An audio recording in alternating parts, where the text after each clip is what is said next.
आगे बढ़ेंगे। महाराष्ट्र की खबर आपको बता दें, महाराष्ट्र में अभी तक विधानसभा चुनाव की तारीखों का ऐलान नहीं हुआ है, लेकिन इससे पहले ही महाराष्ट्र की राजनीति में हलचल तेज हो गई है।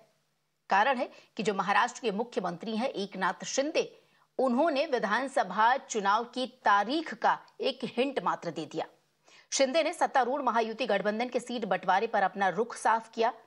सीएम एकनाथ शिंदे ने कहा कि बीजेपी और एनसीपी के बीच सीटों के बंटवारे को 8 से 10 दिनों में अंतिम रूप दे दिया जाएगा। सूत्रों के मुताबिक बीजेपी 160 सीट पर चुनाव लड़ने पर जोर दे रही है। अगर ऐसा होता है तो एनसीपी और शिवसेना के पास सिर्फ 128 सीटें होंगी। और जो हिंट दिया गया, आपको बता दें कि नवंबर में विधानसभा चुनाव होने के संकेत मिले हैं। फिलहाल सीधे रुक करेंगे हमारे सहयोगी अभिषेक का। अभिषेक, इस पूरे मामले में आपसे डिटेल में जानकारी चाहेंगे। जिस तरीके से सीएम शिंदे का बयान आया है, उससे एक चीज समझ में आ रही है कि उन्होंने जो कहा है नवंबर में चुनाव हो सकते हैं, और आगे बढ़कर ये भी कहा है कि वो कहते हैं कि अगर 2 चरणों में चुनाव किए जाएंगे तो बहुत बेहतर होगा।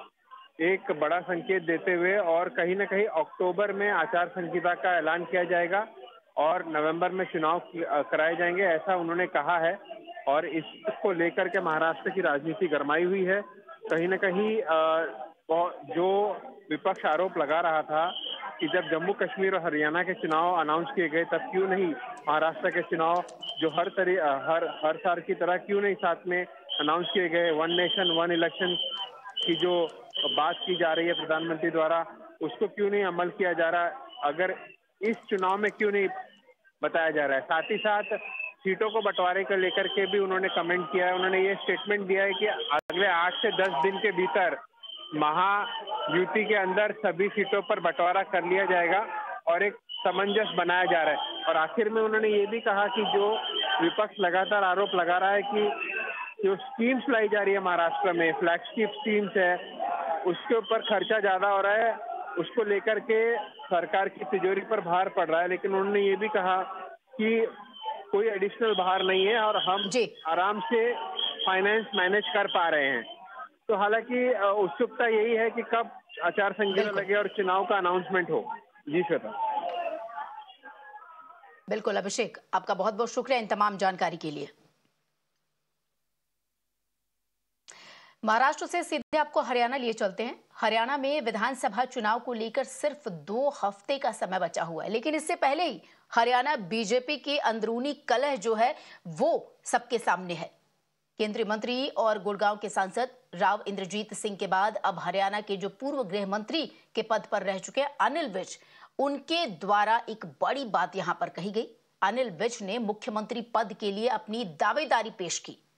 हालांकि हरियाणा चुनाव के लिए बीजेपी के प्रभारी धर्मेंद्र प्रधान ने दावा किया कि मौजूदा जो मुख्यमंत्री हैं पार्टी के एकमात्र वही पसंद हैं। हरियाणा में भारतीय जनता पार्टी की तीसरी बार जन आशीर्वाद प्राप्त होना तय है। भारतीय जनता पार्टी की सीएम की प्रत्याशी श्री नायब सिंह सैनी है।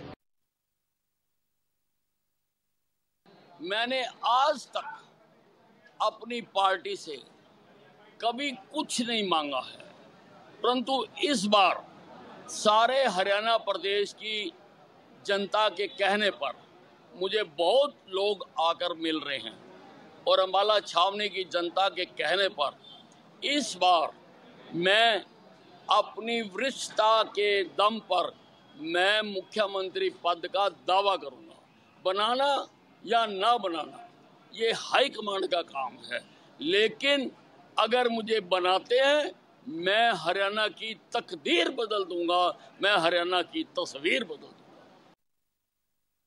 हमारे सहयोगी अमनदीप इस वक्त हमारे साथ जुड़ गए। अमनदीप, यहाँ अनिल विज को अगर देखा जाए तो वरिष्ठता का जो दाव है वो यहाँ पर वो पेश कर रहे। हालांकि अपनी बात को आखिरी अंजाम उन्होंने ये दिया कि पार्टी आला कमान जो मानती है या फिर नहीं वो पार्टी पर निर्भर करता है। फिलहाल वो मुख्यमंत्री पद के लिए अपने नाम को आगे पुश जरूर करेंगे। जी देखिए, बिल्कुल ठीक बात है। और ये जानते हुए कि ऑलरेडी जो है पार्टी हाईकमान जो है नायब सिंह सैनी का चेहरा उतार चुके हैं मुख्यमंत्री के लिए, जब से उन्होंने मनोहर लाल खट्टर के बाद टेक ओवर किया है चीफ मिनिस्टर के पद पर, और टिकट अनाउंस होने से पहले ही उनका चेहरा जो है वो ऐलान दिया था बीजेपी ने। लेकिन इसके बावजूद भी कभी राव इंद्रजीत सिंह अब अनिल विज दोनों ही अपना चेहरा मुख्यमंत्री की दावेदारी के ठोकने के लिए तैयार हो चुके हैं। हालांकि ये भी बात उन्होंने कही है कि हाईकमान डिसाइड करेगी कि उन्होंने बनाना है या नहीं बनाना, लेकिन अपनी सीनियरिटी को देखते हुए, लोगों की डिमांड को देखते हुए वो जरूर इस चीज का दावा करेंगे कि वो मुख्यमंत्री बने अगर बीजेपी की मेजोरिटी आती है। तो कहीं ना कहीं 2-3 चेहरे बराबर खड़े हो जाएंगे। हालांकि हाईकमांड बार बार ये कह रही है, धर्मेंद्र प्रधान जो बीजेपी के इंचार्ज हैं हरियाणा के, वो भी ये कह रहे हैं कि बीजेपी का एकमात्र चेहरा रहेगा नायब सिंह सैनी, जो मुख्यमंत्री का चेहरा रहेगा प्रदेश में सरकार बनाने के लिए। ये अनिल विज के बयान के बाद भी, हालांकि उन्होंने ये भी कहा है कि ये अनिल विज की प्रतिक्रिया हो सकती है, उनका पूरा हक है अपने आप को अपना दावा पेश करने के लिए मुख्यमंत्री का, लेकिन पार्टी की तरफ से नायब सिंह सैनी ही चेहरा रहेंगे। तो कहीं ना कहीं स्थिति बीजेपी की तो स्पष्ट है कि चुनाव जो लड़ा जाएगा वो मुख्यमंत्री नायब सिंह सैनी के चेहरे पे ही लड़ा जाएगा। लेकिन अब अनिल विज की स्टेटमेंट ने थोड़ी हलचल बीजेपी में जरूर मचा दी है, तो देखते हैं किस तरह से आगे की समीकरण बदलते हैं। बिल्कुल अमनदीप, और अनिल विज को किस तरीके से शांत किया जाएगा या फिर कैसे उन्हें मनाया जाएगा, ये भी बहरहाल देखने वाली बात होगी। अमनदीप, आपका बहुत बहुत शुक्रिया इन तमाम जानकारी के लिए।